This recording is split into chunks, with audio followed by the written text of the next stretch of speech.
Men Yakubova Shakarxon Nasriddin ota qiziman. Yoshim 71da. Andijon viloyati Qo'rg'ontepa tuman Sultonobod shaharchasini Buloqboshi ko'chasini 1-uyda yashayman. Turmush qurganimga 50 yil bo'ldi mana xo'jayinim bilan. Mana shu pensiya yoshiga chiqqanimdan beri 2008-yildan beri davolanaman bolam. Shundan berki yotmagan, banisam qolmadi, ichmagan, bu tabletkalar, nimalar qolmadi. Endi 2019-yilda Covid boshlandimi? Epidemiya. Shunda men hech qayerga chiqmay qo'ydim, chunki menda juda kasallik ko'p edi. Mana yuragim xasta edi, davleniyam chiqar edi. Oshqozon ichaklarimda muammolar, o'tlarimda muammolar bor edi. Qabziyatlar bor edi. Ko'nglimga hech narsa sig'mas edi. Keyin men уже tushkunlikka tushib qoldim. Endi men bo'ldi.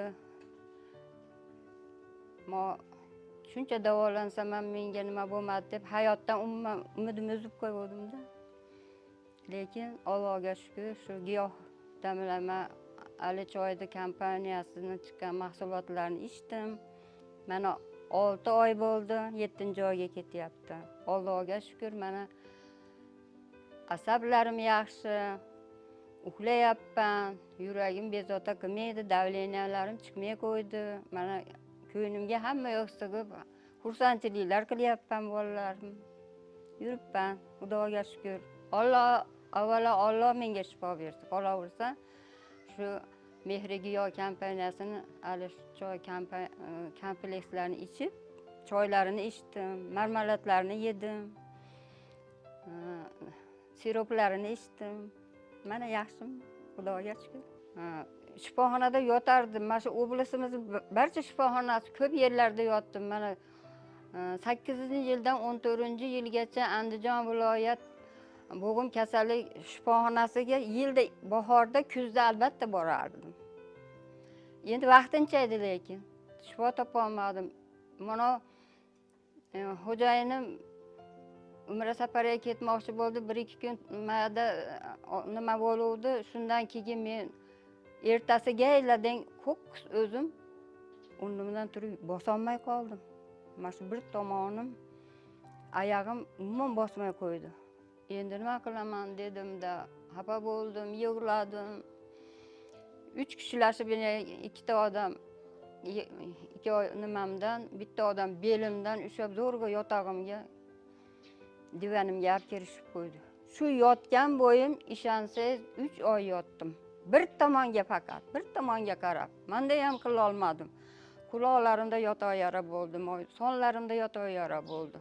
Menday qilsa dod deyman. Keyin o'zimizni tibbiy nimalarda ham, muolajalarda ham oldim, Ali choyda oldim. Xudoga shukr. Men chidadimki, ama ichganimdan keyin rosa yomon og'ridim. Baribir ichaverdim. Xudodan so'rab, ixlos qilib ichaverdim. 1,5 oyda menga bilindi. 1,5 oyda. Qanday foydasiz? Meni jinday uyqum bo'lib qoldi. Lekin davleniyamda o'zgarish bo'lib, oshmay qoldi. Ko'nglim nima bo'lib, yuragim bezovta qilmay qo'ydi. Lekin sekin-sekin mana o'timda muammo bor edi, u ham bo'lmay, bitta piyalada ovqat yeb qoldim, ishtaham ochildi. Ovqat yeya boshladim. Kuchga kirib, sekin immunitetim oshib, keyin ko'nglimga bir narsalar sig'ib, ovqatlarni yeb qoldim. Sal keyin o'zim ham turib, bir kun xo'jayinim bittasi chaqiruvdi, ertam kech payt edi. Ko'chaga chiqib ketdi, hech kirmadi. Kirmadi, ikkita hassa tayoqda. Meni har kuni uyga olib kirib, hozir verandaga olib chiqishib, joy qilib, yerda kechgacha yotardim-da.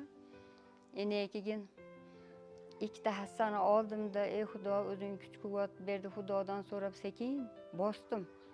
Bossam, bosa oldim. Sekin kelib jinday o'tirib oldim. Qarasam kiravermadi, bilmayman, kiravermadi. Undan keyin yana harakat qilib uyga kirib oldim. Uyga kirib oldim. Undan keyin xo'jayinim kirib, sizni kim olib kirib qo'ydi dedi. Meni dorilar, mash'alli choy ichdim, Xudodan so'radim, ixlos qildim, mana yaxshi bo'ldim. O'zim sekin kirib oldim. Chol dedim. Desam, u ham xursand bo'lib ketdi. Undan keyin yana 1-2 kun olib chiqishib, olib kelib yurdi. Keyin uydan bir kuni undan keyin o'zim sekin turib hech kimga nima qilmasdan chiqa boshladim. Uydan yurib chiqib, endi dam olmasdan joyimga borib yotdim. Voy Xudoga shukr dedim. Ashunaqa sekin asta o'rnimdan turdim, Xudoga shukr yurdim. Ishonsangiz, hamma yo'g'im bir joyda yotardim. Shu ahvolga qoldim. Biz doktor Ali choyni oilaviy ichdik. Turmush o'rtog'im ham ichdi, farzandlarim ham, mana kelinlarim ham ichdi, hammamiz ichdik birga. Kasal bo'lganda olmasin. Sog' paytida ham olsa, o'sha kasallikni oldini oladi. Foyda qiladi. Zarari yo'q. Yaxshi sog'lom yuradi. 1000 martadan shu Ali kompaniyasining xizmatkorlariga rahmat aytaman. Sog' bo'lsin, salomat bo'lsin, dunyo turguncha tursin. Oilalarda hamisha tinchlik, xotirjamlik, tansihatlik, fayz baraka, omonlik ato etaman hammalarga. O'sha yerlarda ishlab topgan, mehnat qilib topgan pullari yaxshi kunlarga farzandlarni nasib qilsin. To sog' salomat bo'lib, dunyo turguncha tursin. Men 1000 marta kompaniyaga juda katta rahmatimni aytaman bolam. Rahmat. Shunchalik kelib holimdan xabar oldinglar. Mana suyundim, boshim osmonga yetdi. Xush kelibsizlar. Hamisha salomat bo'linglar.